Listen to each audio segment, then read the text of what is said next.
નમસ્કાર દર્શક મિત્રો, હું જપન શાહ, કાનમ એક્સપ્રેસ ન્યૂઝમાં આપનું સ્વાગત છે. જોઈએ આજના મુખ્ય અને મહત્વના સમાચાર. ડભોઈમાંથી આવી રહ્યા છે તાજેતરના સમાચાર. અફવાને પગલે પેટ્રોલ પંપ પર ભારે ઘસારો નોંધાયો. ડભોઈ શહેર અને તાલુકામાં પેટ્રોલ ડીઝલની અછતની અફવાએ જોર પકડ્યું.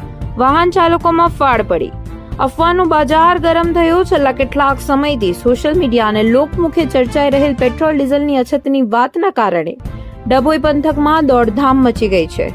પંપો પર લાંબી કતારો જોવા મળી રહી છે. ડભોઈ નગરના તમામ મુખ્ય પેટ્રોલ પંપો પર વાહનોની લાંબી લાઈનો જોવા મળી રહી છે. 2 વ્હીલરથી લઈને 4 વ્હીલર સુધી તમામ લોકો કલાકો સુધી લાઈનમાં ઉભા રહેવા મજબૂર બન્યા છે. લોકોનો ભારે ઘસારો. અછત સર્જાશે તેવા ડરથી લોકો પોતાના વાહનોની ટાંકી ફૂલ કરાવવા માટે પડાપડી કરી રહ્યા છે, જેના કારણે ટ્રાફિકની સમસ્યા પણ સર્જાઈ રહી છે. ભયભીત બનેલા લોકો પોતાના કામ ધંધા છોડીને પેટ્રોલ પુરાવવા માટે લાઈનોમાં ઉભા રહ્યા છે.